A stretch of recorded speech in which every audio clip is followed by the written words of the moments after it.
I'm Dr. James P. Comer. I founded the Child Study Center School Development Program in 1968. Our program flies in the face, really, of many of the traditional approaches to school improvement. We believe that child development was critically important and central. While much of the educational enterprise looks at the curriculum instruction and assessment aspects of education and simply pass on information, and somehow that's supposed to prepare people for life. Our program focuses on support for development of children, integration of development and learning, and intentional preparation for life. Very different outcomes, particularly for low-income children, when you take that kind of focus. What we do, because what we realize is that it is the interaction between the child and the authority figures in his or her environment that builds their brain and it allows them to grow along the developmental pathways necessary for academic and life success. And that has been our focus.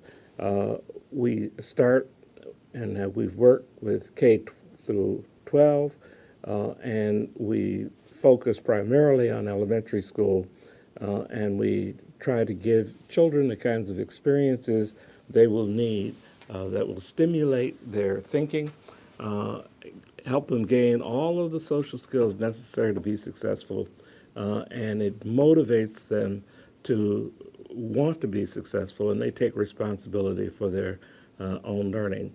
Now, what we have to do is help the teachers and administrators who work with them and parents think child development rather than control and punishment, because the preparatory programs do not help educators think child development.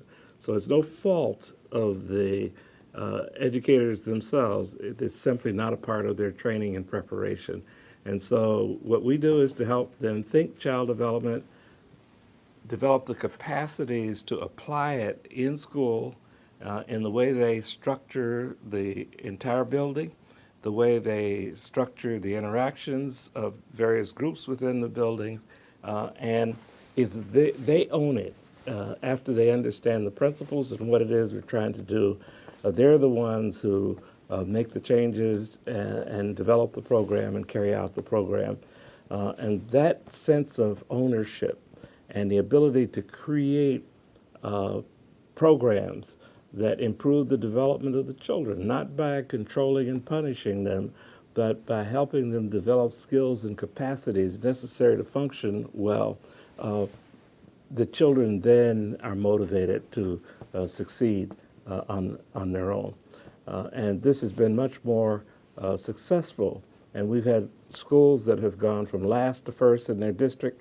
We've been in schools that were so good in their improvement that they were accused of cheating, and they took the test over and did better the second time than they did the first. And there's dramatic difference, and yet it is very difficult because as a society, we do not really value relationships. We talk about it, but we don't really value or see or understand the importance of relationships. And that is what we're trying to do, and that is what we believe, that if we can get all schools and all preparatory programs to see the centrality of development and understand how development and learning are inextricably linked, and that when you can bring them together, you could not only improve academic learning, you can begin to prevent many of the serious behavior problems and social problems in our country. The kind of school-to-prison pipeline, the underperformance in school, family problems, and a number of other social problems that we're concerned about today. Child abuse, family abuse, spousal abuse, those are the issues that if we can start early in helping young people grow and develop in a healthy way, we can prevent many of those problems.